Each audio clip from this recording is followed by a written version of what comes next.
Electricast. I was never really a runner. The way I see running is a gift, especially when you have stage 4 cancer. I'm Anne. I'm running the Boston Marathon, presented by Bank of America. I run for Dana-Farber Cancer Institute to give people like me a chance to thrive in life, even with cancer. Join Bank of America in helping Anne's cause. Give if you can at BofA.com/supportAnne. What would you like the power to do? References to charitable organizations is not an endorsement by Bank of America Corporation. Copyright 2025.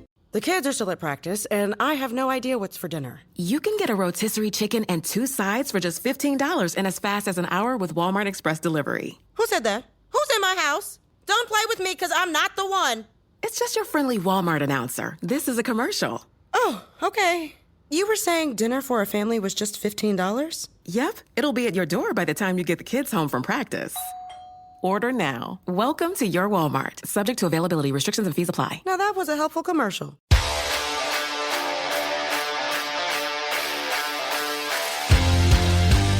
Welcome to the next edition of Missing the Point. I am Rayshawn Buchanan with my guy, the real BK Bob Kelly. This is a show that we're low-key dreading, only because of how it ended. But, we're here, after, the end of the finals. The Golden State Warriors have been awarded their 4th championship in the last 8 years. So, BK, what's going on, man? At first, all right, so, in our group here, we've had a lot of back and forth only the past 2 weeks, pretty much the end of that Miami series, about who this team really was, man. And I believed in my heart that they had more fight and that not necessarily we were going to win, because I always kind of felt like Golden State, they have Steph Curry, they have a lot of pieces that are consistent, at a level that the Celtics don't have guys that are consistent at. But for that last 2 games to be what their stamp was on that great run, man, like, it was unbelievable. It was some of the best basketball that I can remember, some of the more enjoyable basketball to watch. You know what I mean? And it's just for them to go out without a whimper and just look overmatched, like they quit. I don't even want to say quit, but just that they were done, bro. They were so done, and it was such a whimper from Tatum, such a whimper from, White, just down the line, man. No one showed up in that last game except for Jalen. So, no. Yeah, I mean, Horford had a glimpse. Yeah, Horford, he 5 to 10 minutes where he looked really good. He was awesome in that third quarter. But let's just dive into that, right? So obviously, you went down the line of some guys that had some poor performances. So, but just elaborate more. Like, what do you think actually happened? Because, like you said, for them to, they sweep Brooklyn. They beat, defending champs to 7. They end up beating Miami also in 7. So just, can we chalk it up to them being tired, or, can we speak more about maybe it was a mental block that they had once they got to this level? But just what are some more takeaways you had, from the series as it unfolded? I mean, I think it was pretty clear that inexperience played a huge role in this NBA Finals. You know what I mean? Like, you look at how the Warriors reacted to adversity at this big of a stage, and, all those many storylines and all these different things. They rose above it, and they even played better after all that scuffle about the Boston, all that shit. The Celtics just kind of shied away from it, and it just seemed like the moment all around, even you got to get it right in the last shot. Even he looked overmatched at times, or the spotlight was too big for him. There was just certain things that were happening through the series that we never saw coming into it. So I think a lot of it did have to do with the inexperience of never being there before. When you think back to when you were 24 years old, could you handle a high intense pressure situation like you could at 29, 30? You know what I mean? I can speak to that because I'm a teacher. So, and trust me, there's not too many more high pressure situations than being a teacher, believe me. But no, you're right. So being 24, shout out to Carol City, shout out to the Chiefs. Yeah, at Carol City at 24, when I started there, actually, no way. Because it was kids not jumping off the wall literally, but just their energy was crazy. Mm-hmm. It was a lot to handle. But by the time my 5th year was there with them and I was there, and it's hey, I've said to you I need you to do this. I need you to do that. I'm not sure why you're not in your seat. I'm not sure why you don't have your workout. Like there's a way that you move around that you're more comfortable. You find your teacher voice, right? In a way, they need to find their basketball voice. In a way, Right. Find their basketball voice, find their basketball acumen, whatever word you want to use, or that they have to find that. Did they have sports where they did find it? Absolutely, because obviously they got to the finals. But the biggest thing for me, I talked about what are our takeaways. And we have to start and maybe even end, unless there's other stuff that we think about, but it has to start and essentially end with the amount of turnovers that this had. $1,000,000,000%. Like it is, and he may have used the word mind-boggling about Jaylen Brown. He's used it about Tatum at times. He's really used it about the whole team at times. But it is amazing to me how many turnovers this team had, and just really how many times they just gave something away. And I think the stat was crazy. Like they had under 15 turnovers, like they were like 12-1 or something like that. And then basically if they had 16 or more, they had a losing record. So just how much, just how much hurt or how much, I can't even think of the word. I'm so mad just even thinking about the fact that they turned the ball over so much, but just how do they rectify that going forward? Because it's just like, like that to me at this level, when you're becoming a pro, like once again, these guys are in their 5th, 6th year. So yeah, we can say they're young, but there's no way ball handling should be that much of a problem that you can't dribble. So just, what they do going forward to rectify that, because like I said, it was ridiculous to see how that unfolded, most of the playoffs, honestly. Udoka said, mind-boggling. I don't know, man. I do not know what happened there. It's just, it's careless. You know what I mean? And I feel like it all comes back to me for experience, where it's like, they feel like that, the Warriors aren't going to be there to catch their lazy ass fucking passes over the middle, or, you know what I mean? The one that stands out to me was the first one in the first quarter where I knew we were in fucking trouble, where they were trying to set Rob up for it was supposed to be like one of those Tatum go around Rob and passes it to him. And like he goes around and Rob passes it back to Tatum. Bro, he pussy armed it and didn't get it over the guy that was in front of Rob. And it's like, how at this stage of the NBA finals, do or die, is that the pass that you think is okay? You know what I mean? That's what you're going to come out with. That's what I kept saying. Like, this is what's happening right now. Actually, I don't know, man. I honestly do not know, because it's the most mind-boggling thing of all. I think a lot of it just has to do with having a purpose on offense. I feel like a lot of times they just kind of get all willy-nilly and just pass it around, try and find the open dude, or they decide that they're going to be a rhino and just run full speed into all 5 guys on defense. I don't know. It was mind-boggling. It was the most frustrating. It was honestly the most frustrating, 30 minutes of basketball I've ever watched in my life, because, bro, I was predicting it. I was predicting exactly what was about to happen. Like, I'd be like, oh, cool, we stopped them. How much you want to bet Jaylen puts his shoulder in the 4 dudes right here and gives it up? 3 seconds later, it would happen. I'd be like, yeah, there it is. And then the next one, Marcus is going to throw some crazy ass pass behind his head across court, and it's going to get picked up. Fucking happened. It'd be like, bro, what is going on? Is all I kept saying. Because even, like I said, I want to stay on last night before we kind of give a totality of what we thought for the whole series. Mm-hmm. But last night in particular, it's like, you start off 12-2. Maybe I didn't even 14-2. I mean, 14-2. I mean, the crowd. I mean, listen, I'm there. On the crowd fire. Is in there. I mean, they're like, let's go. Shout out to Bree that did our show last year. I ran to her, we was like, let's fucking go. Like, crowd was hyped. And then I think coming out that timeout, mind you, it was still 14-5. Like, Curry come down, boom, hit a 3. It's 14-5. So it's another 3. It's 14-8. Then it's 14-10. He is. And then Golden State takes the lead in the first. And I remember saying in our group chat, I said, this might be hyperbolic, but this shit might be over already. And they were going to say only 5, but I'm like, you cannot start at 12-2 and then you're down 5 to head in that quarter. No, they scored 12 points in the first 5 minutes. They scored 39 in the half. 39 in the first half. Like, what? That's insane. What the fuck? Like, that's insane, bro.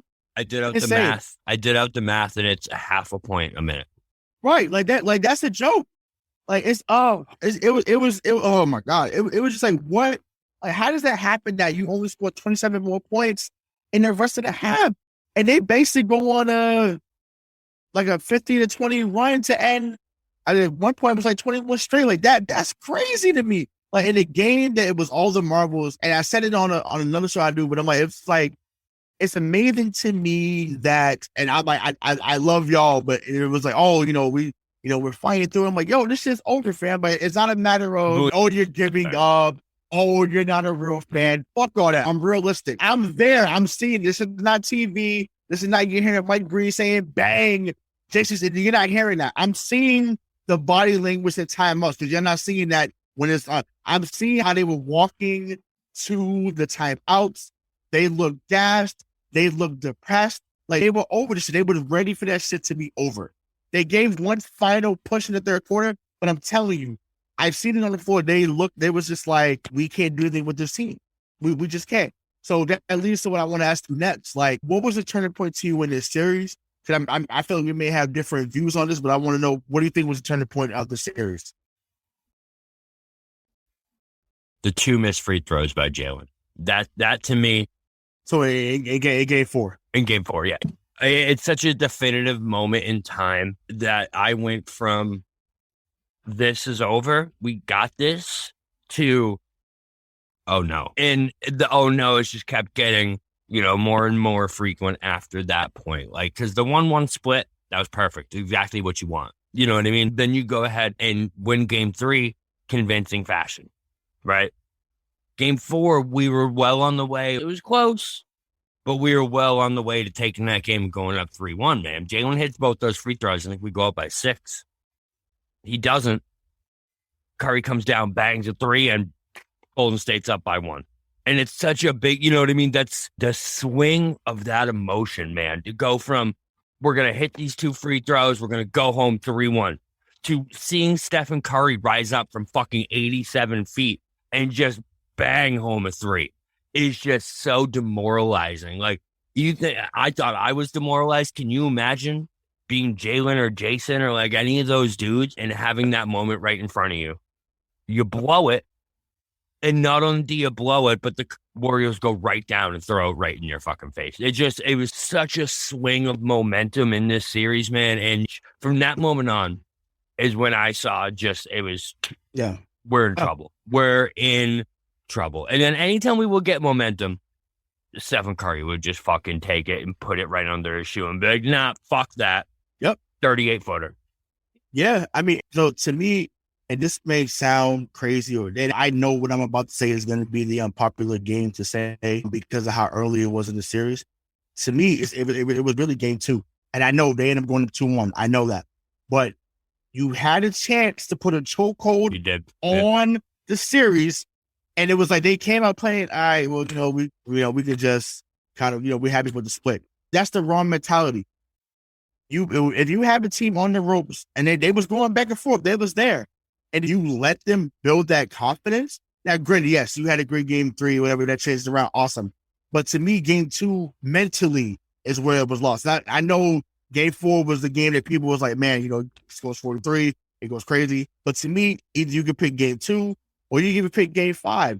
Steph Curry goes 0 for 9. And I talked about this on the show. I said, he's going to have a game where he's going to go 2 of 8 from 3 or 5, 18. And that you got the game. He gave it to you on a silver platter. And he said, no, I'm okay. I don't have it. Man went over. He basically said, here's a 3-2 lead. Here. And he's done it in every series that he's been in. Regardless of what you think of him as a player, best shit all time, I get it. He's giving teams silver platter games every fucking time, and people don't capitalize unless it was LeBron James' choices. Well, what happens is, Steph Curry can go 0-9 all he wants, but I'm looking at it right now, when Jaylen Brown, Grant Williams, Derek White, and Peyton Pritchard all go for a combined 0 of 14 from 3, you're fucked. You know what I mean? You needed all those dudes to contribute in more of a way than any of them were prepared to at this stage, man. And yeah, I don't disagree about game 2 because there was a moment in game 2 where you're like, oh my God, are we actually, we're in this game too. Can we pull this out? And then it seemed like that's when Golden State kind of got their defensive confidence too. That's where they realized that, like, listen, when we lock down on these dudes, they can't do anything. And we couldn't, man. We couldn't do anything that Draymond started to punk them mid-game too. Right. I think that's when he put his feet on Jalen's face. That's when he did all that shit. It was like, oh, okay, let me make sure. Like, I think he realized, oh, hey, these dudes are real. I got to do something to shake the table, and that he did. He did more than ever. And I said, boy, at least speaking of Draymond, as story time, right? So I'm on the floor, like I said, I do security. When does I do security? Draymond walks by me. Yeah, motherfucker, I got 4. And I'm just sitting there with a stone. I can't say shit because they tell them to talk to the players, but I'm just like, I'm pissed because I want to respond. I'm pissed. I want to trip him so bad. I want to trip him. I'm just like, yeah. I'm like, but I was so bad. But I'm like, and listen, his post today with the banners and it says nope. Listen, I know this is a Celtics show. That was fucking gold. It was gold. Because I'm like, that would have been, that was great. It was awesome. So I just like I said, listen, it was crazy to see what he did. It was even with him. He showed up last night too. 12 points, 8 rebounds, whatever, 9 assists, whatever, something like that. So no, he was good last night. He was good. Yeah. Right, but that's the thing. He hit it when they started that corner three. That corner three, bro. The crowd was like, "Well, if he's 10 knees, like you're not just that. What can you do?" That was dagger in the second quarter. I was 100%. Like, "Wow." I'm like, if Draymond Green's hitting corner threes, you're fucked. Like, what do you do? And even there was another play in the third when he hit a 2 when they basically, Boston was storming back and they played defense, but they had a couple of plays where they just going back and forth. And then he gets it, hits it from the top of the key. The shot clock. The buzzer beater, right? For the shot clock, bro. All you hear is Draymond Green. I know something. And it's just like, if he says shots like this, like you're not. It's like that's what Marcus. And Marcus said, like, you're not beating us if Marcus is on because it's like, what do you do? You can't, if he's on, listen, he just showed up last night. So when he shows up, they usually win. So, but I think we're transitioning though, right? Yeah, let's talk about it. Yeah, to me, very disappointing performance overall from him. But just, but like I said, you can give your thoughts to just what did you see from him or what didn't you see from him in this series? Yeah, no, it was, Marcus was atrocious, bro. He was the worst version of himself for 60% of that series. There's moments where you're like, yeah, let's go, Marcus. You see the crazy shots going in. You see him doing the Marcus things that he does, getting the offensive fouls, but then he'll throw it behind the head,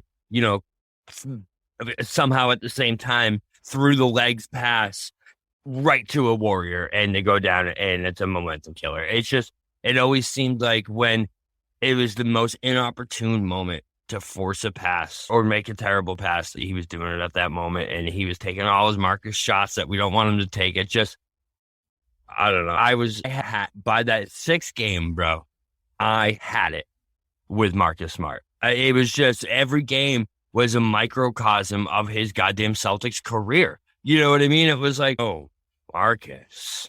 Like every game you had that reaction at least once. And it was the most frustrating thing in the world because you know what this guy can do, man. You know what he can do. And he was a detriment to the Celtics in this series when we needed him to be the heart and soul. We needed him to be all these things, but he was the exact opposite where he was either in foul trouble, turning the ball over, or missing threes. That's how I saw him in the finals. Right, no, absolutely. And actually, we're joined now by our guy, DK System. DK? So, sorry, I'm late. Yeah, no, I didn't want to. Sorry, I'm late. I was crying. I didn't want to cry in front of my friends. Yeah, you're good. So no, man, just speak to what you saw from Marcus in the series. Just how basically his play didn't help us in the most. So just what were your thoughts about him in the series? I just think, I mean, I get where Bobby's coming from. I mean, I think he did a lot of frustrating shit. I'm trying my best to be like clear-headed about the entirety of this roster, considering like what they did. I get that it's difficult. It's only been, it's been less than 24 hours since that fucking gut punch, but at the time of recording. But as far as Marcus goes, I mean, he, just to play devil's advocate to what Bobby was saying, I don't think you're necessarily wrong, but I think that like he did have his fucking hands full with specifically the Golden State Warriors. You know what I mean? I think with the kind of guards you're dealing with and the amount of attention he had to pay to Steph Curry on the other side and how difficult it was, not like, we all saw Steph coming into this series as a shooting threat in the first two games. Like that's kind of what it was. You react to that and then you forget that he can, like, if he goes left, like he's so fast and like he doesn't miss layups and like we miss a lot of layups. And I think that like Marcus had his hands full on the defensive side of the ball. I think that this is going to be sort of a theme of what I think about the whole series. I just think I understand the thought of like the Celtics beat themselves because of the heights that we saw them get to and like the things that they achieved and the things Marcus achieved even, in that microcosm, like Bobby was saying. But I just really think that like the Warriors came in with a great game plan. And I think that they saw I'm not disagreeing with you, Bobby. I think you're right, but I think that didn't happen on its own. I think the Warriors made that happen. I think that they're like, this is what we can make. This is the kind of game we can make Marcus Smart play if we want to. If we like smother him and we frustrate him. And like you saw in game 6, they were doing it better than in any other game. Like he caught him on a couple of kind of like soft flops. And then they just started going right back at him with it. You know what I mean? That same exact type of gamesmanship. They were going right back at him. You could see in his eyes, he was just like, oh, motherfucker. Like they kind of out Marcus Smart a little bit. And I think that he's the kind of player, he's emotional. He's going to play right into their hands, So I think you're not wrong. And I'm not saying this in defense of Marcus Smart, but I think you have to maybe give the Warriors a little credit for drawing that out of him, I do. No, that's for sure. I do, but his newfound love of bounce passes was the most frustrating but thing. that was true across the board. The lazy passes. We talked, yeah. That was, and I'm sure you guys have discussed it already. I mean, it's been true all playoffs. There's been dumb fucking lazy passes all playoffs from everybody. Why we decided to go into game 6 thinking Rob Williams is a point guard, I have no fucking idea. It's like they had a great game plan, man. I mean, you got to say, like, a team that comes in with this many finals under their belt, and forgive me if I'm repeating what you guys have already said, but a team that comes in with this many finals under their belt, you could just see the experience, especially in that last game last night. Like you saw what Steph was doing. Like he was just there to win he was there to win a closeout game, like in the playoffs in general, and especially in the finals. He's just been there.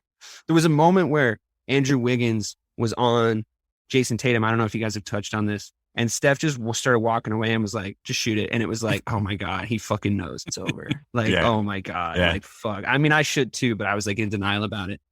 And it's just like, I don't know. When did we all start pretending the Warriors weren't good? You know what I mean? Like they are good. Well, no, I'm glad you said that last part because I wanted to ask if this is something that you and I spoke about, I think, before the series. Are you ready to come around and admit that they were the deeper team?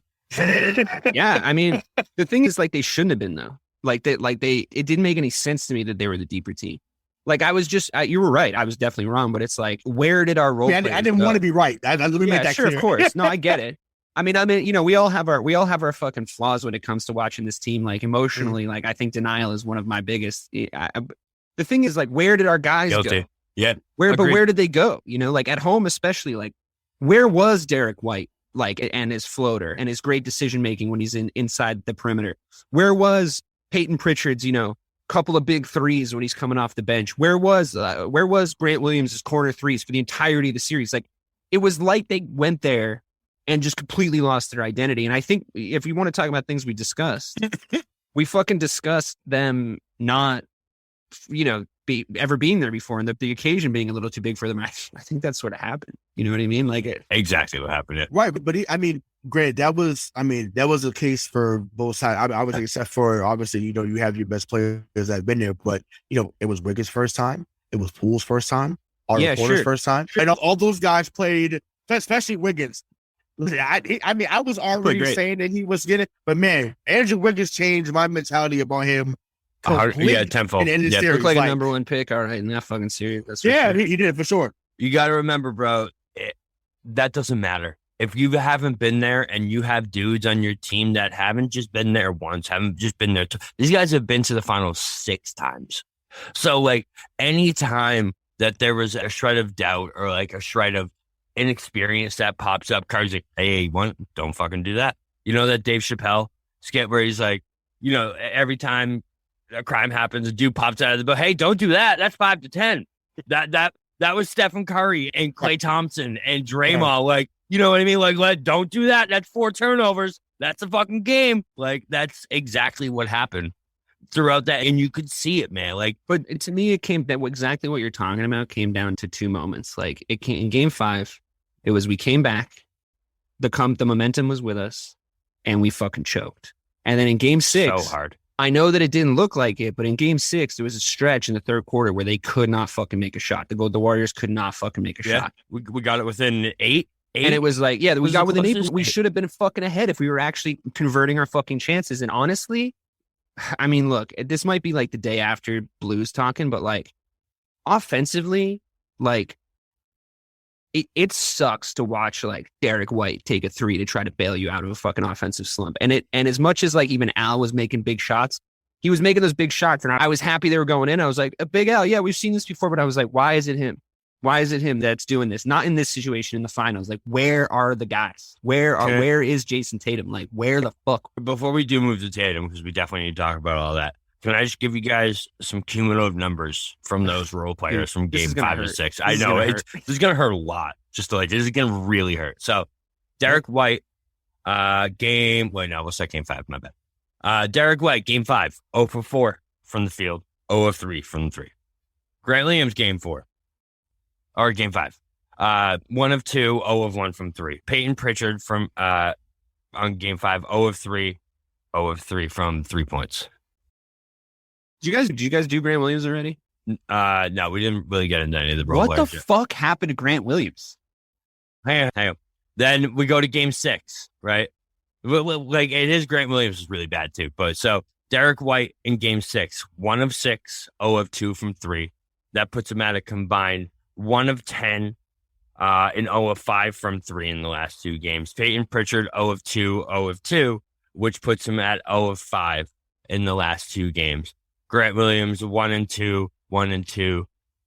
Actually, 50% from the field. But 0 of 2 from 3. And like you said, he's just disappeared. So, I mean, that's a great, what the fuck happened? What happened to him? Like, what happened, I guys? feel like he got benched. Was he a ghost when he was out there, or was he not out there? Because I really didn't see.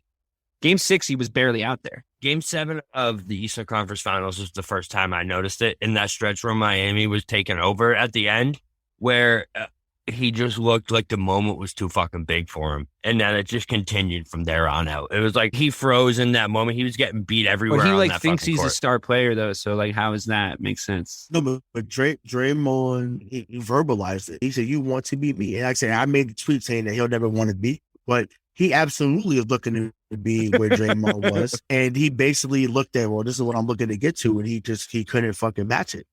Because he should be someone that can get you 10 to 12 points, 5 rebounds, a few assists. Just it looks different, but we see him play great defense this playoff run. It's almost to the point that people were saying, resign him right away. But yeah, I don't know. Maybe it was something where think like that was the here. moment just was.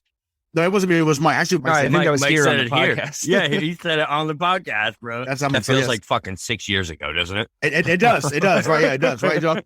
Oh my God! But Much in the last. yeah. Nice. I got a terrible playoff beard myself, and my hair looks all crazy on the low. But yeah, I don't know. I just think him, Pritchard, all those guys became, unplayable after a while, and it was a shame because you Literally cannot unplayable. Yeah, you cannot. And this is what I was thinking about the depth, right? It was cool in the regular season to go 7 to 8 deep because once they changed it, they really took off. But that works in the regular season because it's like, okay, guys are not playing every game. Some guys take nights off, whether it's low management or they're just not trying as hard. You could get there. You could be the 2000s Phoenix Suns doing that. Fine. That's great. But even in the playoffs, you need guys that can steal 5 to 7 minutes for you. And then you put your guys back on. People were like, man, how you taking Steph Curry out? They can take Steph Curry out because they know Clay's going to do his thing. Dre's going to do his thing from a defensive standpoint. Otto Porter coming in, hitting a few threes for them. Like, they just have it there. So it's just like, you need to find guys that can do it consistently.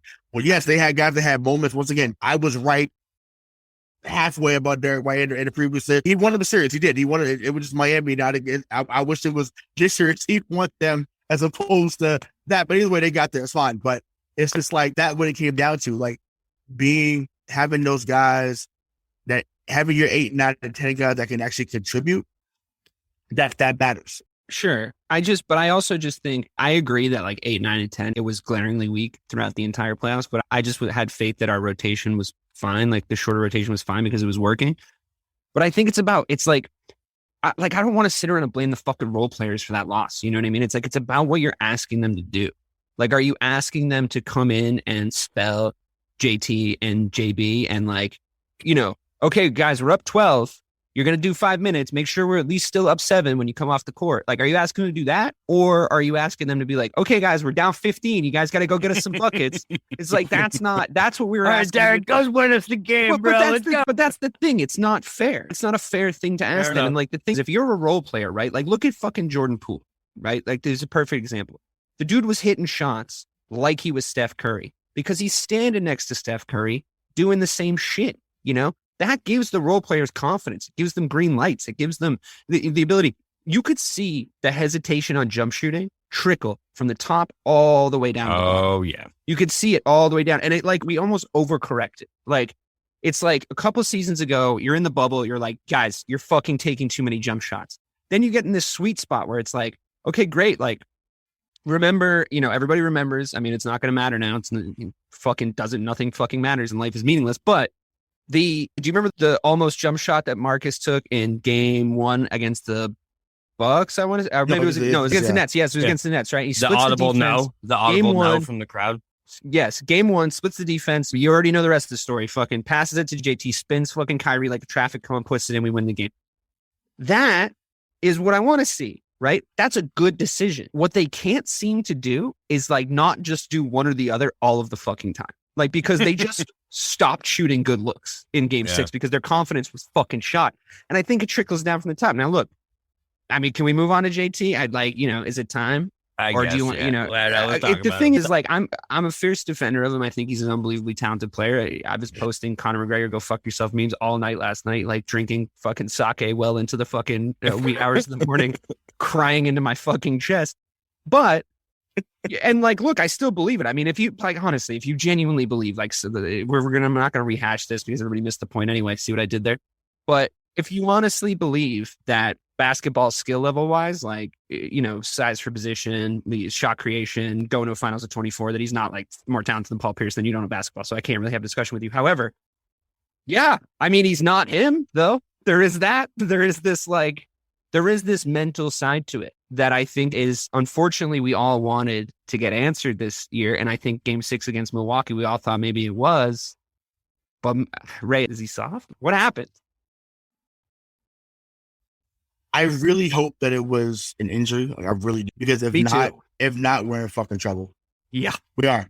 Like, but it's so weird. It was so weird. It is. Because it's like this moment, and we've seen it. There's moments when he has the fuck you, get out of my way mentality. He's and this is maybe hyperbolic, but he might be a top 3 player in this league. Yeah, in those moments. Yeah, and those moments when he's just like, get out of my way. Like, I'm gonna do whatever. That picture that's been going around the internet when he's got that. Yeah, exactly. So I don't know. Yeah, big time. I'm like, definitely happy to be there. And I know this thing about, the 24 and 25. I mean, look, Dave, you're the one that made the rant about it a year or some change ago. How long are we going to say, they're this age? So I'm like, honestly, at this moment, I'm tired of hearing. I mean, he's 53 in basketball years. So. Right, but it's just like, damn, it's like, what the fuck? But no, I'm hoping it's injury, but I feel like it's definitely something mental. But go ahead, Bobby. Just think about the historic no-shows in the finals of some of the greatest players ever when they were too goddamn young for the moment, when the moment was so much bigger than they even realized. I mean, you remember LeBron on the Heat in that Dallas series, bro? He was awful. The greatest player we've ever. He was not good. I know, but you could pinpoint it in a basketball sense. Why?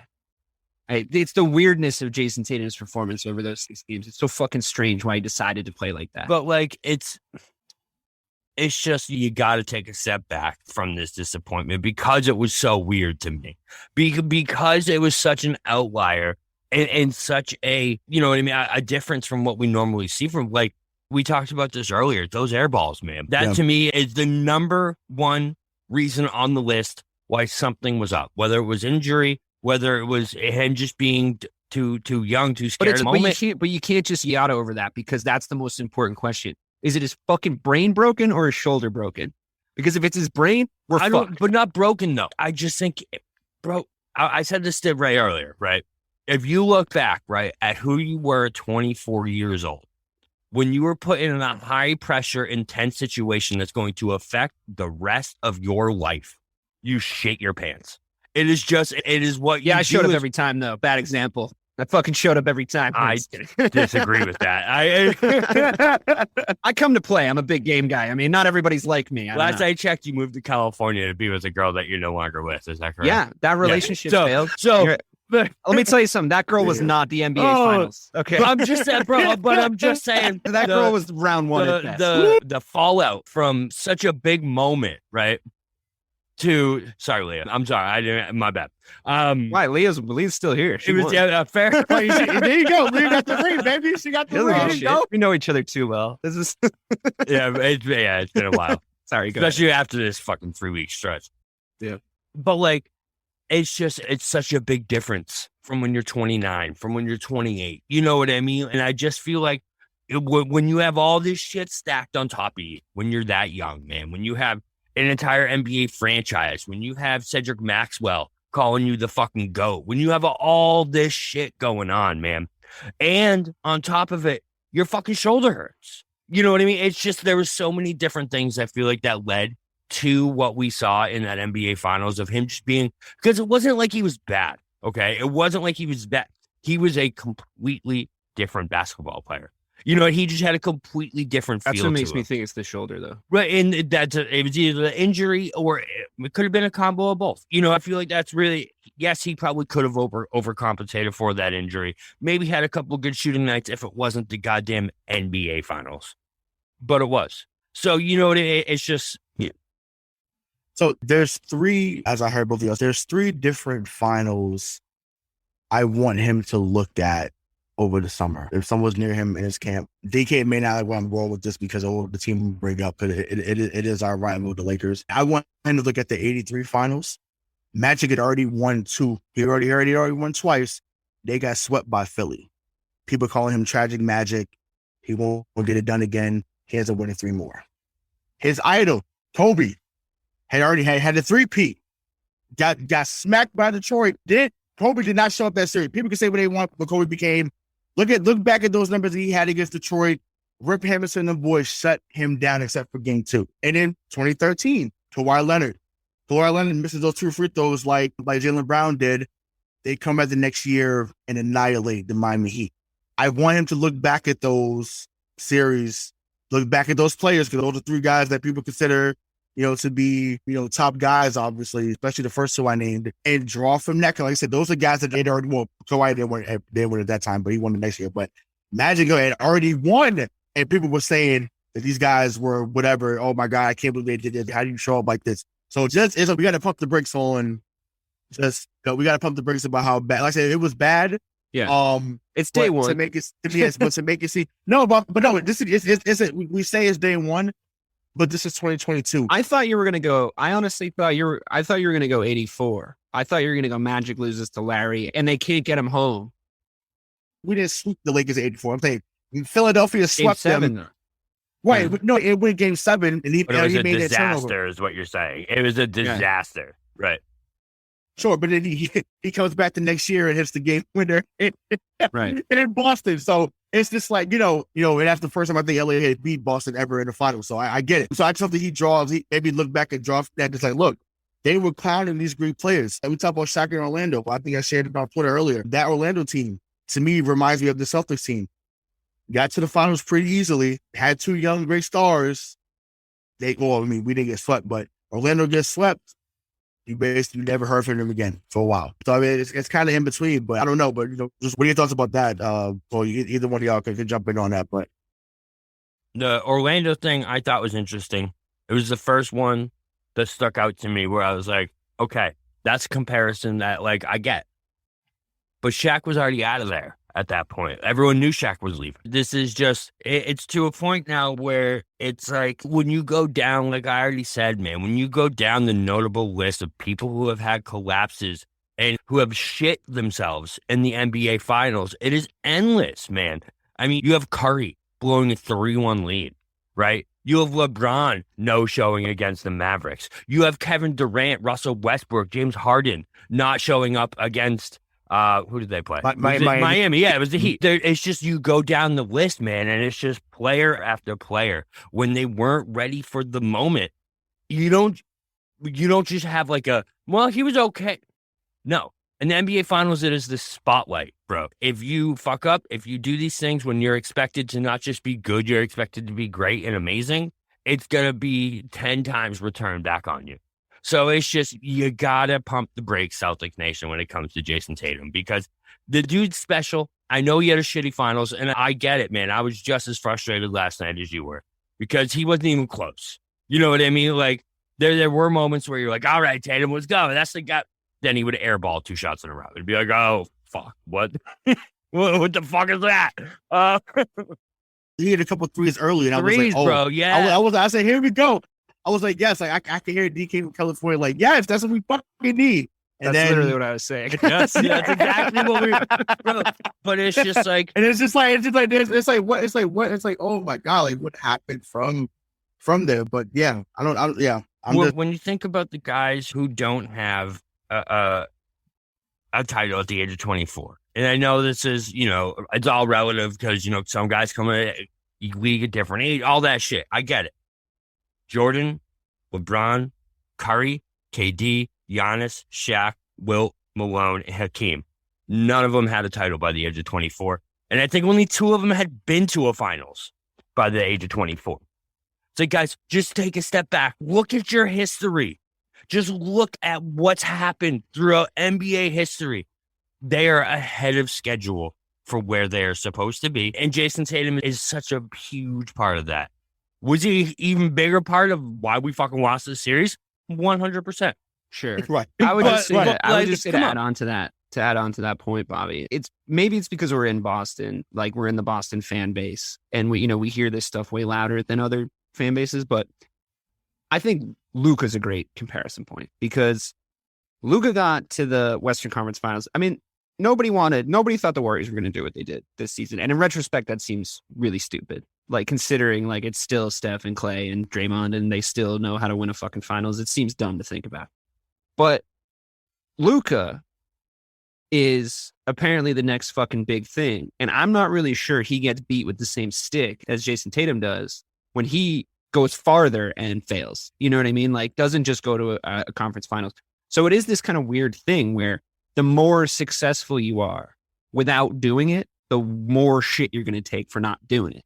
And I think LeBron is a good example because I was having a great time talking about how LeBron didn't have a championship yet when they lost to the Mavericks that year. I was having a fucking wonderful time thinking that Miami Heat team wasn't going to be anything. I remember posting the memes. Oh, I didn't get your phone call. My phone went to LeBron mode. Right. No ring. Right. I remember this yesterday. What it makes me think is in the age of the internet, and look, we've been talking to the Boston Celtics fan base directly for a few weeks and months now. And like, I just want to add on to what Bobby was saying. And I need you guys to take this in good faith because I know we don't get along, me and Celtics Twitter. I know since the whole Paul Pierce thing, whatever, but you got to hear me on this. You really got to hear me on this. These players, these are 24-year-old kids. They have Twitter. They have Instagram. And it's the player empowerment era. This is the era of players doing whatever the fuck they want, going wherever the fuck they want. If you guys don't shut the fuck up and shut the fuck up real soon, he's going to leave. Ugh. You're going to get what you want. I'm so stressed. You're going to get what you want. You're going to get what you want. You're going to get what you want. You're going to get Jayson Tatum to go somewhere else. And you're going to have complained your way out of a generational fucking player. I understand he didn't have a fucking great finals. And I hope, like we talked about, I hope his brain isn't broken. And I hope like whatever. He's so talented. I'm not even sure it's going to matter. But guys, come on. Like we weren't even supposed to be in the finals. You know what it reminds me of? I know we're not supposed to talk about Louis C.K. because he jacked off in front of those two girls, but he had this great joke where he was like, he's like, I got on, it was what a criminal he is. What a fucking criminal. We're not going to debate that right now. Yeah. So the point, I mean, it's a Boston sports podcast. I think you can guess where we all fucking stand on that. But listen, we're all fucking pieces of shit. I look like an extra out of the fucking town right now. But the point is. Me too, bro. Look at us. Yeah, right? I mean, this is the most fucking. Anyway, somebody get me a natty ice. So we're listen. Gonna go bro out. Here's the thing. He's got this great joke where he goes, it was before the era of like Wi-Fi being on planes all the time. Right. And he's in first class because he's like still, he hasn't gotten caught jerking off in front of anybody yet. And they're taking off and the stewardess goes, and forgive me if I'm butchering the joke, but the stewardess goes, hey, we're trying out this new thing just for first class passengers. We have actual Wi-Fi on the plane. So you guys are going to get to do that. And everyone's like, oh, okay. That's great. That's amazing. And they take off and they try to turn the Wi-Fi on. The stewardess gets in the thing. She's like, oh, sorry. We tried to get it to work. And it's not working. And the guy next to him, like this guy in like a two-piece Brooks Brothers fucking suit, is like, ugh, typical. And he's like, you're mad that you don't get something that you didn't even know existed 5 minutes ago. That's the human condition, right? So because they got to the finals, you're mad at them for not winning the finals. They were 11th in the fucking East not too long ago. And not for nothing, but we were here talking about that. I'm not sure what the fuck all these new people were doing that are like mad at Jayson Tatum and fucking mad at the fucking Boston Celtics. Not sure where you guys were. Didn't hear from you much back then. Didn't hear from you much, but now you're fucking mad that they lost the finals. We weren't even supposed to be there. We weren't supposed to get past we weren't supposed to get past the Nets. We certainly weren't supposed to sweep them. We weren't supposed to get past the Bucks. Every fucking commercial on television was Giannis Antetokounmpo.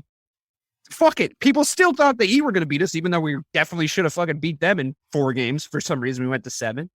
And there it is. You're in the fucking finals and you don't win against probably the best fucking finals team of our generation. Give me a fucking break. Get off their back. You didn't know about the plane Wi-Fi until 5 fucking minutes ago. You can't be mad that you should be marveling at the fact that you're in the air, that you're flying through the fucking sky. The Wright brothers invented air travel and you're mad that there's no Wi-Fi. You spoiled fucking brats. Come on. Lighten up. It's fine. Future's bright. Bobby's right. He's 24. You did a great job with that joke, by the way. You that- didn't butcher it at all. Yeah, that was perfect. that was- I know right the exact interview you did it like on Letterman or some shit, Yeah. right? It was a whole. Now that I've told it, is it cool if I jerk off in front of you guys? Absolutely not. Oh my God. Now, well, let's speak about his Robin, his Batman, whoever you want to compare, make him in the series. But Jaylen Brown, man, obviously last night he closed this out, has 37, 7 and 5, I believe. So Bobby, I'll start with you. What did you see in Jaylen this? That made you confident, in his play going forward. I mean, he was the perfect 2, man. He did exactly what a 2 is supposed to do when your 1 isn't being a 1. And he kept you in the game and gave you a chance to win. Granted, had some of the most frustrating turnovers and literally the turning point of the series on those 2 missed free throws. But then Tatum one-upped them as a 1 would do, going 2 for 6 the next game. So, it was a whole thing. But no, I just think you tell that negative fucking voice in the back of my head from that game is still fucking there. I'm like, yeah, well, this fucking asshole. Anyway, he was awesome, man. He was exactly what we wanted him to be. And again, it's just, I don't want to sound like a broken record. The moment was too goddamn big for him when it came down to those nut crunch, those moments that you need him to hit that shot, or you need this, or he reverted right back to what he was in that Miami series where he would drive into 3 people and fucking knock them over like bowling pins. At least he was trying to make something happen, though. Agreed. No, agreed. That's what I mean. He was the perfect 2 where he kept us in the game. He kept shit rolling, but like, he's like the only one in my mind you really can't give shit to, considering he was about to be, if we won that series, he would have been fucking finals MVP. I'll give him, listen, the turnovers in those 2 missed free throws are so fucking. But they all turn the fucking ball over a ton. And he's going to touch the ball. That is going to be a narrative with literally every single Celtic we talk about. He's going to touch the ball a lot. There was some frustrating turnovers in there. Don't get me wrong. I think that he needs to learn to not be on fucking roller skates when he's going downhill. But he touches the ball a shitload, and we play fast. The Warriors have been living with high turnover rates for a decade because they play so quickly. To me, it wasn't the turnovers. I know that's the narrative, but to me, it wasn't the turnovers. To me, it was not scoring when we needed to fucking score. You know, and like the turnovers wasn't that. It was the missed layups. It was the rebounds. Yesterday, we weren't even fucking trying to rebound, dude. It's crazy. I was like, that's the part where you're like, are you fucking kidding me? Like, it's game 6 of the fucking finals. Can you try? I'll get in there and fucking box out, Rob. So it's God fucking. No, he can't. Jaylen Brown cannot play fast though. Like, even though he's one of the more athletic guys on the team, Jaylen Brown cannot play fast. Bro, it goes. He had to. And there's a reason why T-Mac is his favorite player of all time. T-Mac, you know, that lazy, just laid back guy, you know, do the 1-2 dribble. He plays very much like him. He's not as good as T-Mac obviously was, but he plays very much like him. He's as athletic, if not. For sure. Yeah. But it's just the thing is, what T-Mac can do at any time, that rise up 3 or mid range, like T-Mac was ridiculous at that, right? But T-Mac was never sped up. Like, he always played at his pace, regardless of where he was at, whether it be Toronto, Houston, whatever. Like, he always played at his, Orlando, I should say, always played at his pace. So that's where Jaylen Brown's got to get. Because when he plays under control, he's fucking unguardable. Like, it's ridiculous. I think his jump shot is borderline unguardable because he goes 6 inches higher than most fucking people when he shoots a fucking jump shot. The thing with Jay, he's 2 different players, right? He's one player pre-4 dribbles. And then he is a completely different player after he dribbles the ball about 4 to 5 times. Because he just, it's like, I don't know if it's in his head now or what it is, but like you could see it. He starts to panic. Once that ball is on the floor and he's dribbling in space and he sees that defense coming in on him, he sees those hands, bro, he panicked so many times in that series where he would shoot like a turnaround jumper that had no shot. Or he would just stop and have everyone collapse in on him. What he's got to do is exactly what we kept saying. He's got to drive with purpose. He's got to know where the fuck he's going. And when he does that, bro, like you said, he's fucking unguardable. When Jaylen gets to his spots, man, he's unbelievable. But when he doesn't, he was just a completely different player to me all series. It's like when you could call it out, you knew when he was about to turn the ball. At least I know I did. When he was driving in and he would be up at the top of the 3-point line, drive to the corner of the key, and then drive back over to the free throw line. And he would just be stuck in the middle of the fucking paint with the ball. And none of the Celtics are fucking moving. And then they collapse in on me, turn the ball over. Yeah, but in those situations, the exact same thing would happen. And then right as he got to the free throw line, he would pull up and he would fucking make it like every single time. Right, agreed. So like his mid, I was saying it in our, I swear to God, I said it at the start of every single game for the last 20 games. I was like, Jaylen Brown mid-range, Jaylen Brown mid-range, Jaylen Brown mid-range. And this is the thing that the Celtics were doing though overall. They kept giving up on shit that was working. Like they kept fucking doing that. And it's like, that is incredibly. That's been happening for years. It's just like, it doesn't make any sense. Maybe the last 5 years it's been like that. Yeah. So, Brad, it's just like they would move the ball with Brad and it's like, oh, okay, we move the ball enough. Let's go to ISO. And it's just like, what the fuck? Like if it's not broke, you don't fix it. And once again, it's like the drive and kick to shoot a 3. I get that it's a new game. You have to do that just to even just keep you in the game.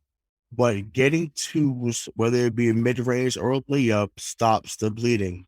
Mm-hmm.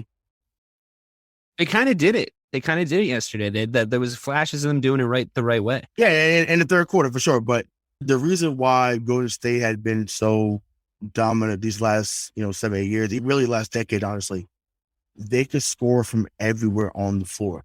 People speak to their threes. Oh my God, they shoot threes from half court. And I thought their volume on threes was actually lower than I thought it was going to be. Yeah, for sure. But it's lower because they know, okay, if I need to up fake, they'll go and shoot it too. Yeah, that was working for us too. And we stopped doing it. They just do it over and over again. And once again, they don't abandon the game. Curry become good at that. We joked about Harrison Barnes early on in their first run. He was good at that. Wiggins was phenomenal in that during that. Sean Livingston's one of the best I've seen in the mid-range. Like, people forget how good he was because he had his torn ACL. But Sean Livingston from mid-range was Rip Hamilton, but light-skinned. Like, it was unbelievable. It was crazy. So I don't know what Rip Hamilton looks like behind the mask. I choose not to know. He's a mask or not. He's not as light as Sean Livingston. But yeah, so I just think that you have to be able to score from every part of the floor. And that's what has always separated Golden State. So we can say, oh, their three-point shooting changed the game. Fine, you can say all you want. But they analytics, whatever you want, they get to the hole, they get to the cup better than most, and then they shoot the mid-range game better than most. Playing. They never stop playing. Beautiful. Yeah, what's crazy is the Celtics can also do that. It's Right. just they Get in get their own stuck. heads. Yeah, they get stuck in their own ways. Yeah. And I said this about when we talk about Rob, is like they overcompensate for literally everything that happens throughout the course of like an emotional high stakes game. Is literally what they do. The entire goddamn game is like, oh, okay, we didn't play great so we're gonna step it up. We're gonna outscore you by 20. But then we made our comeback already, so we're going to take our foots off the brakes a little bit. The driving kicks, it just felt like that they stopped. Driving kicks work when your primary objective is to drive and to get to the basket. You have to establish the drive first. Right. The kick has to be your second. It's like a play action in football. The kick has to be your secondary, bro. Yeah. It has to be your secondary. They have to respect and truly believe that you're going to make that take to the hoop for that kick out to work. That's why it worked in Milwaukee. That's why it worked for us all these times. But when they know that you're just going to drive it into the hole and you're going to get stripped or you're going to get stuffed or you're going to get knocked down and try and get the foul and it's not going to work, the driving kick ain't going to work because they're just going to shut you the fuck down. You know what I mean? And they just kept going to that same well. It was like they just expected it eventually to work. But that's such a frustrating thing because like we talked about, they go away from stuff that is working and then they fucking stick to stuff that isn't. Right. Like they need it to fucking work. Like I right off the top of my head, just without even really thinking about it. Why did we stop posting Marcus on Steph? It was working. Why did we stop? They just stopped. They didn't adjust. Like they didn't do anything to stop it. We just stopped doing it.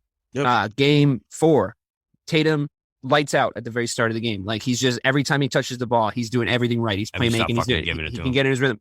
Doesn't touch the ball again for 10 minutes. Jaylen Brown midrange, said it every single fucking game. Jaylen Brown midrange, it's working. When he goes left, they're not going with him. They haven't adjusted. Keep murdering them until they adjust. Keep doing it until they adjust. But because, and I want to say it's a carryover from the Brad Stevens era, honestly, because I think Ime and any coach, really, any basketball coach can only do so much.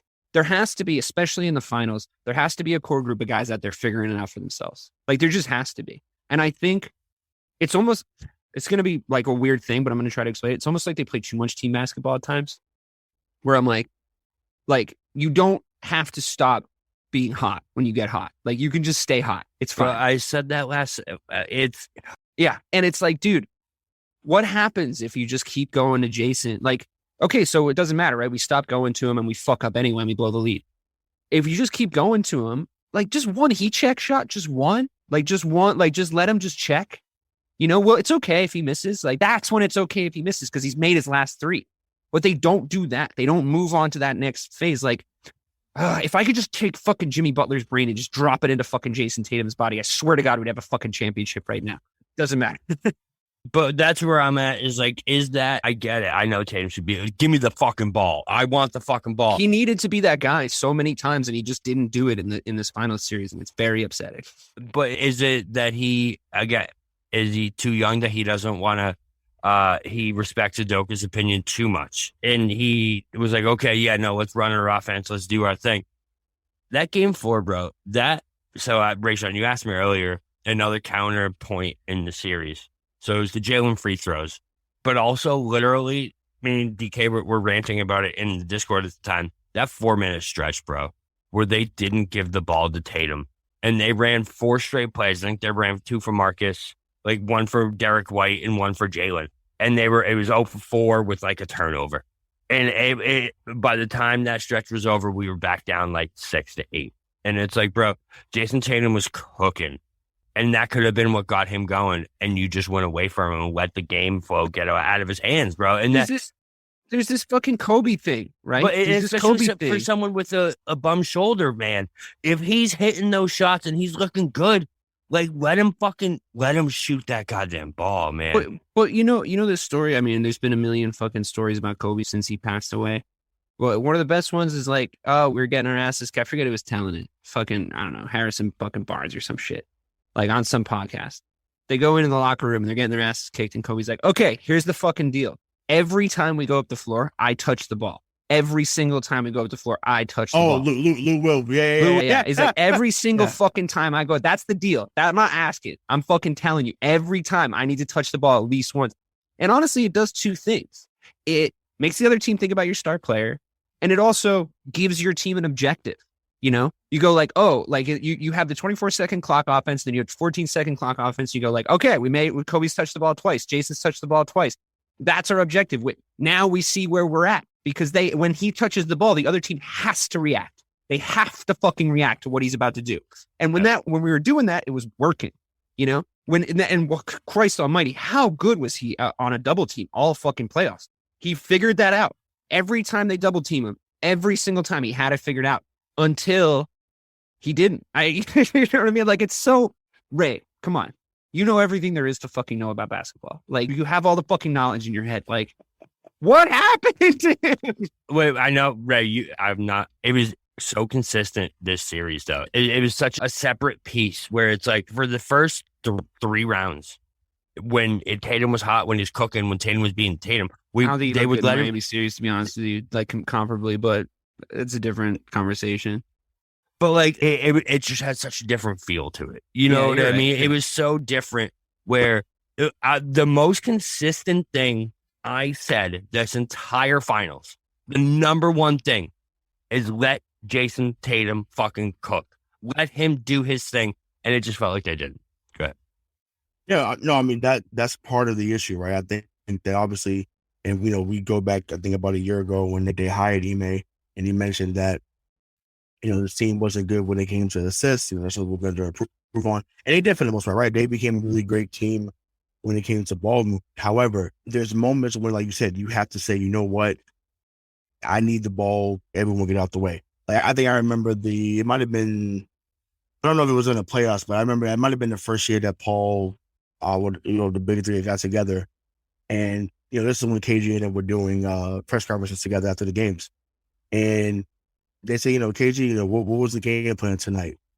He said the plan was to get the ball to Paul, everyone get the fuck out the way. Yeah, I remember that. And this is Kevin Garnett, Boston time All-Star. It might have been. Yeah, it might have been this. Yeah, so it's like get the ball to Paul Pierce, everybody get the fuck out the way. So this is KG. Established was the best player on our team. Saying give the ball to Paul. So. There's certain moments when, like I said, you have to give the game what the game requires. Mm-hmm. There was certain games in this says that it required for Tatum to be that guy that we saw in Game 6 against Milwaukee, and not the guy that we saw in Game 7 against Miami, where it was like, even though he had 26 points, but it was like, okay, well, I'm gonna get the 9 assists. The difference. That's cool, but it's just like, bro, we needed 35, 10, and 8. And then, like I said, you couldn't even get to 20 here. And it's like, and it's a shame because, like I said, he is someone that couldn't even get to 15. You know what I'm saying? Yeah, it's ridiculous. But he was making so many of the great reads and reacted properly most of the time. Like I said, I just think that sometimes when this team in general has to do too much thinking, and it's wild because you would think, okay, you're professionals, but when they have to do too much thinking, that's when the game becomes muddy for them for whatever reason. Man. So when they just say, okay, I'm just gonna go and just play basketball. Why we're so good at starting games, we're so good at starting games for that reason. Exactly. So it was ridiculous. But the Warriors knew that. Though. They were like, we're gonna weather a storm, really. But that's exactly. But that's where I'm just like, where and I said this before you would join us after the tears you were shedding. They basically was like, okay, you guys are up 12-2, all right, or 14-2. Curry comes in at 3. We didn't even leave that first quarter with a lead. And honestly, and I mean, so much that you were checking out our chat. I was like, this game is over. Or to me, it was already over after the first. I'm like, you cannot be up 10 already and then be down by 5 or 6. Like the only score. I said it early on, but the only score 27 more points after that moment is so fucking absurd. It's real. It's the longest run by a team in a finals ever, right? For the last 50 years or whatever. We had 14 points in 3 minutes, and then we had 37 points. That's mental, though. It's mental. You don't forget how to shoot basketball. You're Marcus Smart. You don't forget how to fucking score a fucking layup. If you're Jaylen Brown, you don't forget how to shoot a jump shot. Wait, real quick. I got to that thinking point that you made is, I think, that's such a key I think they need thing. to play a fucking 8-second offense, to be honest with you. I would like love the fucking Phoenix Suns in what year was that? That fucking... No, I mean, it'd be exciting, but then you still don't win. So Don't you though? Like if you're that talented, I don't know. Whatever. We don't need to get into that. They had Ness and Amari, so but I mean, I know we got both. I know, but like with the shooting, I don't know. It doesn't matter. Yeah. But, even they traded for Shaq. That was their downfall. That's true. Unforgettable seasons podcast later on. So even in those moments, right, where they try and stop thinking and speed it up, when they've already gotten into that mindset, I think this all goes back to like that overcorrecting thing, where it's like, they try and move at a quick pace. They try and do things crisp after they've gotten into that stalled mindset, because that was such a big thing in Game 6, where they just stalled and they just stopped moving. They stopped, getting that extra pass. They stopped doing all these things. And then all of a sudden they go to this other mode where they go too fast for their moment, where they don't take a step back and think about the moment they're in and think about, okay, this is the time where we need to stop. This is the time where we need to go ahead and make that extra pass and do these things. And that's usually when we get those big turnovers and missed free throws or whatever the case may be. It's just, I just think it all comes back, man. And I hate to be this guy for like the third fucking straight year, but like it all comes back to inexperience and how much more experienced the other team was than you. They knew that when those big moments were in the game, they knew how to recognize those moments and capitalize on them. When the Celtics were in a big moment, think about this series. When they were in a moment where they had to do something to either win the game, stay in the game, complete your comeback, whatever the case may be, they didn't just they fucking blew it. When the Warriors were in a moment where they needed to extend their lead or they needed that motivation push, what happened? Poole's hitting half-court shots. Stephen Curry's hitting 34-footers. Draymond's hitting fucking corner threes. They also left Draymond open for the entirety of the first 3 fucking games. So like eventually those are going to start falling. Yeah, like, well, they for just sure. left But him I'm just fucking open. like when you look at the whole series as a whole, it's like, I get the overreaction. I get the, the shittiness and how I'm even feeling. But like, you got to think about how 6 finals to 0. That is such a big disparity. You know what I mean? And Jalen, Jayson, even Al, all these guys are experiencing the pace of this game. Everything from the NBA Finals for the first time. Stephen Curry walks in that shit like it was Saturday night at a restaurant and he was the best bartender in that goddamn fucking place. Tuesday. And Jayson Tatum is the waiter over here who's worked 3 lunch shifts. You know what I mean? It's like, guys, come on. Like it's not even a fucking comparison.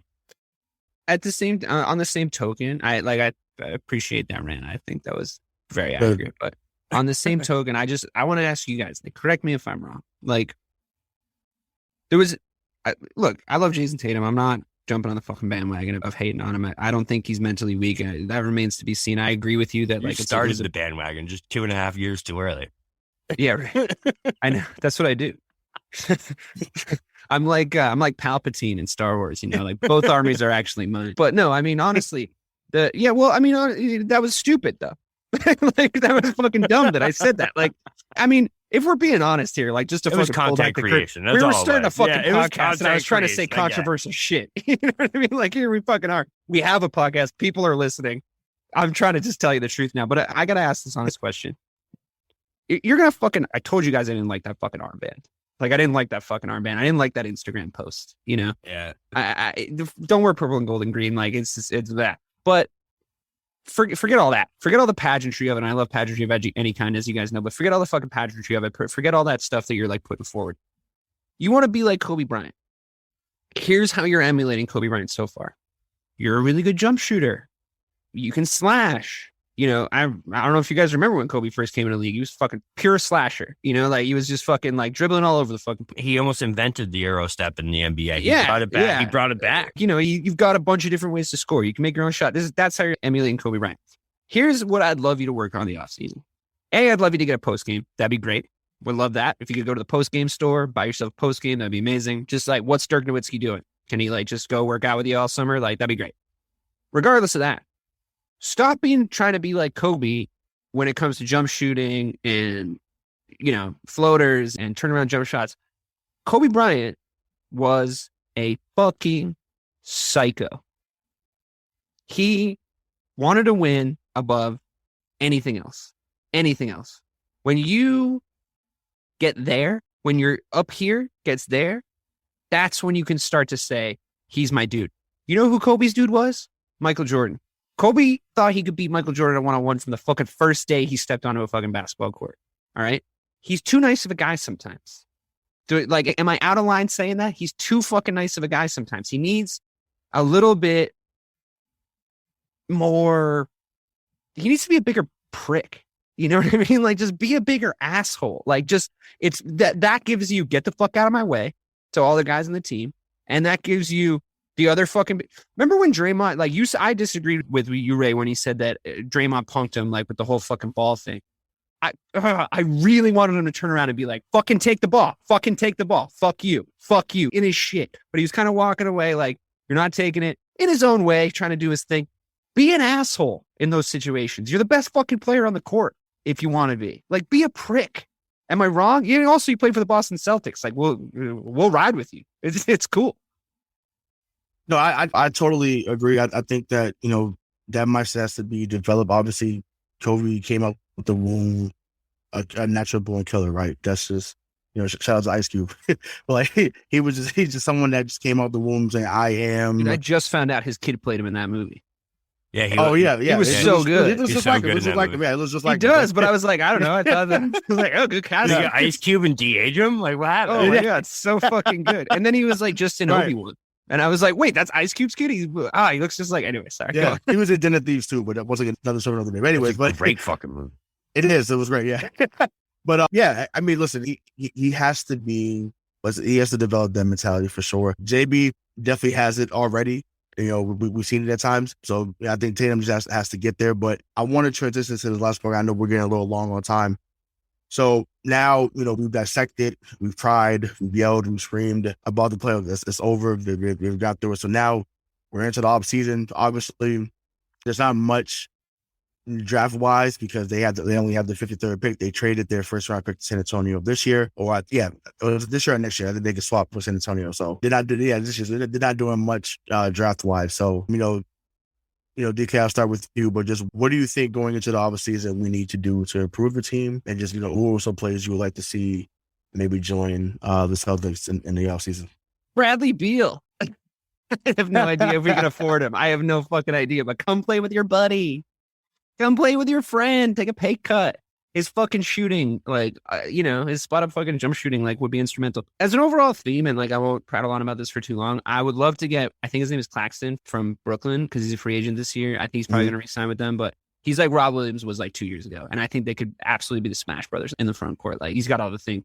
He also has the thing where he played 30% of the season or some shit because he's always fucking injured, but he's got all those same qualities. He's perfect. He's exactly right.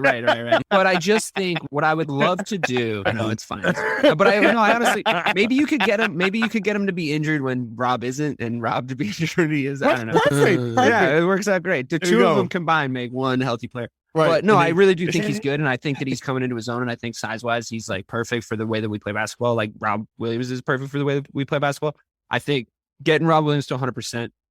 Then they need to spend time, money, send him to fucking Germany. I don't know. I don't know what it is, but just just replace the shit that keeps breaking inside of him like a fucking, like a car, and give him a rest, load management in the regular season. Anyway. It's enough about it. Yeah, I know. It's just, if he was 100% though. Anyway, it doesn't matter. Yeah. So the point being, Claxton would be great. If we got a blockbuster sign like Bradley Beal, it'd be great. I don't think we can afford Zach LaVine, who's probably the most prominent free agent coming up. I'm not even sure he would fit because Evan Fournier was a really shitty version of Zach LaVine, and it wasn't even that Evan Fournier wasn't good. It was he didn't really make sense in our team for whatever reason. I think the biggest thing we need to do, to be honest with you, is I just don't want to rely on the Grant Williamses of the world to win a series again. I don't want to rely on the Derek Whites of the world to win a series. I think if Derek White was our 9th best guy instead of our 7th best guy, I think we would have been in much better shape. So.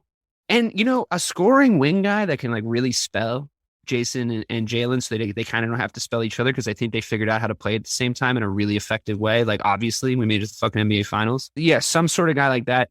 I know I've been banging the drum about our front court, but I like our front court now. I think Al's a great rebounder. I think he's an underrated rebounder, to be honest with you. I think he always takes up the right position. I think I don't see any reason why he can't run it back again. I think you should sign him. to whatever. He already got his incentives this year. He already got an extra $5 million or whatever it was just by making it this far. So like he's fine. And I think Rob, if he stays healthy, is great. Like we talked about it extensively. I think he's really leveled up. I mean, would I like DeAndre Ayton if he was available? Sure. But like, fuck it. You know what I mean? I think our front court's fine. I really think like an additional wing to take the load off those guys. I know Mike has been banging the drum for like a pure point guard, but like, again, like, is that basketball now? Like, do we need Rajon Rondo on this team? Like we don't have spot up jump shooters. We move the basketball. We try. They might though. I mean, I'd take Rajon Rondo. I would literally take Rajon Rondo right now. No problem. So we can play a half court game a little bit more effectively, but we do play this kind of position as basketball thing that works. So I don't mind Marcus at the 1, to be honest with you. I know Bobby was talking shit about him when I got here, but like, you guys tell me, you really think we need like a true point guard? So I have an answer for who that target could be for you. Doesn't break the bank. He's not too much. Ricky Rubio. I knew you were going to say that too. Is a guy who I know the Celtics. Doesn't he break the bank though? What was his last contract? He's a $9 to $12 million a year player. Like that's nothing in the NBA now. Yeah, he's not weird, huh? Like Ricky Rubio, weird. Another one who's not much of a pure guard. He's kind of the Derek White mold. Dante Exum. I've been hearing a lot of the Celtics are looking at him. Yeah, he's a big one. He's that Derek White, Marcus Smart mold. He's that same type of guy where he can score some nights. He's awful a lot of nights, but he's always good on defense. So a little consistency. Exactly what we like. So the other guy obviously is Beal. I don't see a way where we were talking about this earlier. If we go after Beal, Marcus has to go. In my opinion, he has to. Yeah, no, that's completely fine. That's completely fine. Right, I'll drive him to the end right now. That's a different tier. That's a different tier of player. No, I completely agree. But go West, young man. If that's the only move, or that's the only thing I would be okay with breaking up the core that just went over that hump, everything like that. You wouldn't take Zach LaVine over Marcus? It's a different position. If you're going to do that, then you need to have someone come in. Well, I thought you said he had to go just because of cap room, not necessarily. No, but the big. He's a big. Levine is 6'6", right? We're talking about positionless basketball. Yeah. If you could get Levine at 6'6", Tatum and Brown. Are you kidding? Like, that would be an also 1, 2, 3 at and that great. He's not the defender. Obviously, those other two are, but he can dig. You're 6'6". Like you can find a way to be that guy. Just spot up jump shooter, like a pure shooter. Yes. Is that still? I'm gonna give my person a minute. I didn't know Bobby was done, but I'm like wanted to talk about. Yeah, no, I got one, and I don't know if it's gonna be popular. I don't know how we're gonna feel about this. Duncan Robinson, I think, is a guy that would be really good in the situation because he's that spot up shooter. He's what the Celtics wanted Derek White to be in that Milwaukee series. You know what I mean? He's what they wanted Neesmith to be. Right, exactly. Maybe Neesmith can go up a level though. I love Neesmith, so I hope so. I don't see it anymore. Yeah, I doubt it too. Yeah, I'm trying real hard though. Like his effort was up. Yeah, it's a great job, bud. Yeah, I know. When he was out there, it meant the game was over. It was done. Yeah, except for that Spurs game. Who was that? Who was I just talking to? Duncan Robinson, right? Duncan Robinson. When Tatum, I don't either, but I can tell you this, man. When Tatum gets doubled, or when Brown gets doubled, or whatever, and they do that kick out cross court pass to our guard standing on the wing, wide open for 3. You better believe I'm going to feel a lot better about that shot. Yeah, are you paying like fucking $20 million a year for him? Like, are you really selling that out? Like, that's too much. You can't pay $20 million a year for Duncan Robinson. Oh, you know what though? He may finish the TPE though. I was just going to say he fits right into the TPE. So if that's the case, then it doesn't count. It won't count against the salary. If that's the case, he fits right into it. Go get him. If that's the case, go get him. If that's the case, but I'm not the biggest fan. But if that's the case, yeah, for sure, definitely go get him. That leads into what I was going to talk about. Because he's also in the same state. I love Terrence Ross. I do. I've been a Terrence Ross guy for a long time. So is the Toronto days. Well, he's no longer Flight 31 days, but Terrence Ross. But that dude can go. You want to talk about a guy that can get buckets when you need it?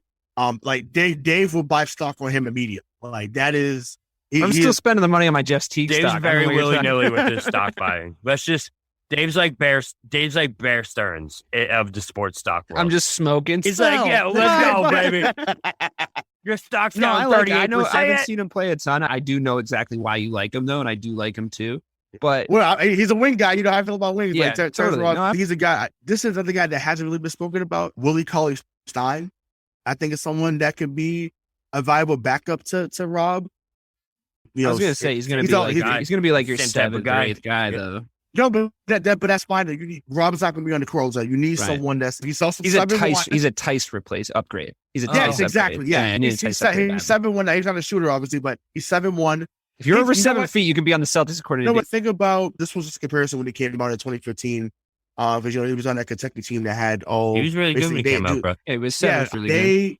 Right, but I mean, he also played behind Cat in college because they both went to Kentucky. But think of a modern day Tyson Chandler. That's who Willie Cauley-Stein is. He catches at the rim, gonna defend it at a good level. Or maybe even his former teammate, Rayshawn Holmes, is someone I would trade for in a heartbeat. I think his energy is what Boston would need. He rebounds well. He will punch your shit out of bounds and let you know it. Like I think he's another guy. But yeah, Terrence Ross, Rayshawn Holmes, Willie Cauley-Stein, all those guys is all that. You know, as a free agent this year that I would get just so the other teams in the East don't have him is PJ Tucker. You stole that from me. Did I? Right my fucking mouth. Yeah, Just literally get him so that they don't have him, and he'll defend the wings for you when he can. You know, like he was effective. Yeah, and I mean that pushes Grant down. You can have him and Grant together out there. He can help Grant. I think he'd be so good for Grant, man. He'd be so good for him. He could, and you could make him into like a Sam Cassell type in the deeper runs of the playoffs if Grant steps up. Yeah, you know, he could be like a player coach on the side. Awesome. That's what I mean. I like his mentality. You know what I mean? Oh yeah, for sure. One more hypothetical, right? Jalen Brunson for Marcus Smart. Would you do it? No, I wouldn't. No, okay. He wasn't. If you're talking about he's going to back up Smart, sure. I was going to say, I'm not taking. He's I'm not beyond taking backup at this point. He's going to get. No, he's an all-star, but he'll get. New York's gonna pay him like an all-star, which is why he's probably going to signing there. So New York's there first. He's going to sign probably with New York Knicks, and then this will go out there. And Craig could put that on there. You heard it here at MCP first. Jalen Brunson's going to go sign in New York, or someone's going to give him a big deal. But either way, the 3Js though. Yeah, that would be great. The first time since Dallas, right? Dallas had Jamal Mashburn, Jason Kidd, and Jim Jackson back in the day. So all right, hear me out. Veteran minimum, John Wall. Let's just see. Maybe he's got one more left in him. I'll give you this. That's better than Mike Russell Westbrook take last year. Oh my God! Come on. You know what the worst part about Mike Russell Westbrook take is? The absolute worst part about that meant it. is that the Lakers heard the fucking show and they were like, "Yeah, let's fucking sign Russell Westbrook." Well, Agent Mike, good job, Mike. Well done. Yeah, that's great. That's how we're closing out. So, for the real BK and DK Sizzle. Our executive producer, Craig D'Alessandro. I'm Rayshawn Buchanan. We'll see you next time. Peace. Hi, I'm Sherilyn Fenn from Twin Peaks. What did you do on your last Saturday night? Did you hear something? Toilet paper. There's nada. The reserves have gone dry. People are hoarding it. I should have done that. They're all out of hand sanitizer at my Target. Mark, when did you last watch the news? We are getting reports of forced quarantines in China, Japan, and now Italy. You're cutting onions in half and putting them around your apartment. Yes, exactly. It kills the COVID. Excuse me? Let's go, get in. Vamos, rápido. Have you ever driven one of these? Never. I'll drive, ladies. I've got the keys. Excuse me, I'm lost. I'm looking for my wife. I got turned around. Join me, Eric Roberts, Jennifer Elise Cox, and Ed Asner for The Last Saturday Night, an Electrocast podcast. You'll love it. Electrocast. Electrocast.